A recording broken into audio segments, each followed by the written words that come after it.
La Moka no es expreso, pero es una de las cafeteras más reconocidas en América Latina. Esta cafetera sencilla para estufa ha sobrevivido al café instantáneo, a las cápsulas y hasta a los bares de expreso, y todavía tiene un lugar en la vida diaria. ¿Por qué tantas familias la siguen usando todos los días? Veamos qué hace especial a la Moka, desde su diseño y su forma de preparar, hasta cómo lograr la mejor taza sin amargor ni sabor metálico.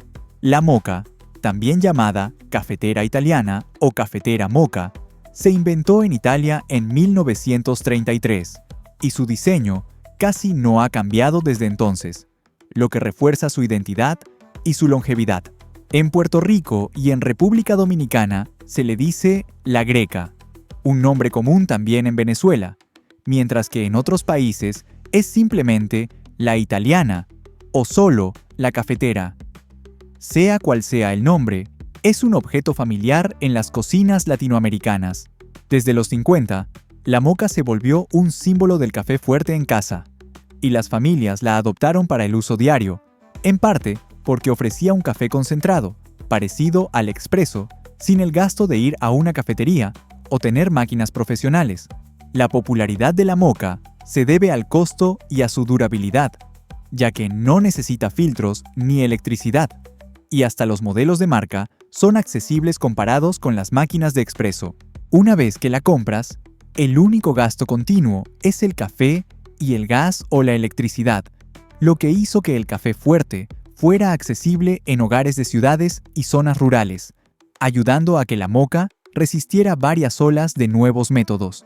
Para lograr buenos resultados con la Moka, usa una molienda media fina, parecida a la sal de mesa, y llena el filtro sin presionarlo.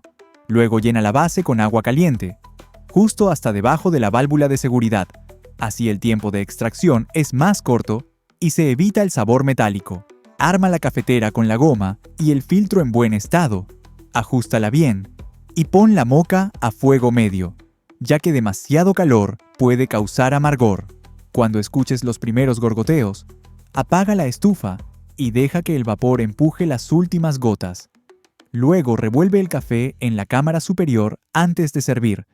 Si lo haces bien, obtendrás una taza intensa y equilibrada sin sabores quemados. El café de Moka es fuerte y con cuerpo, queda a medio camino entre el expreso y el filtrado, con notas marcadas a chocolate o nuez y un toque agridulce. A diferencia del expreso, no tiene crema, ya que solo se prepara a una presión de 1 a 2 bar, pero aún así ofrece una intensidad que muchos sienten igual de fuerte que un expreso. En América Latina, muchas veces se toma solo como un cafecito o con leche como café con leche, y una Moka de 6 tazas rinde unos 300 mililitros, suficiente para un desayuno familiar. La mayoría de las Mokas son de aluminio, un material ligero y barato, mientras que hay versiones de acero inoxidable pensadas para cocinas de inducción, aunque cuestan más.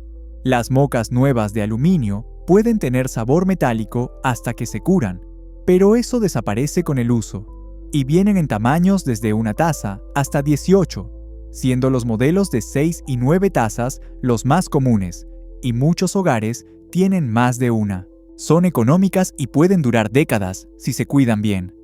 Cuidar una Moka es sencillo. Enjuágala después de cada uso y evita el lavavajillas si es de aluminio. De vez en cuando, limpia los filtros y quita la cal con vinagre o limón. Cambia la goma cuando se desgaste y mantén despejada la válvula de seguridad.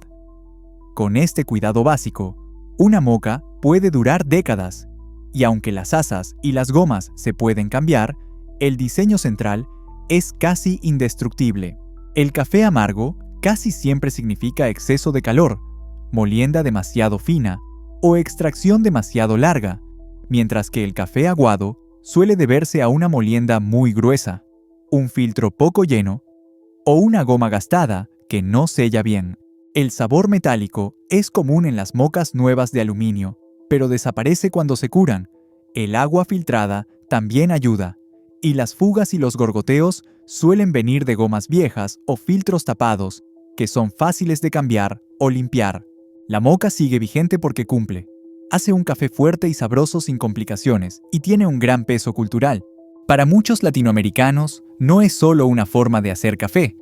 Es parte de la vida diaria, ligada a la familia, la hospitalidad y la tradición, y también ha empezado a cruzarse con la cultura del café de especialidad actual. Algunos baristas jóvenes y aficionados en casa experimentan con granos de origen único, ajustes en la molienda y medidas precisas de agua en la moka. Y esta mezcla de tradición y técnica moderna muestra por qué sigue teniendo relevancia. Casi un siglo después de su invención, la moka sigue teniendo un lugar en las cocinas latinoamericanas y su capacidad de unir pasado y presente y de adaptarse entre generaciones se mantiene vigente. En las zonas rurales, donde se usan cocinas de gas, la moka sigue siendo mucho más práctica que las máquinas eléctricas, mientras que en los centros urbanos, las máquinas de cápsulas y de goteo pueden ser comunes, pero muchos hogares conservan su moka por razones de costo, sabor y tradición. Cuando escuchas ese gorgoteo tan familiar, sabes que el café está listo.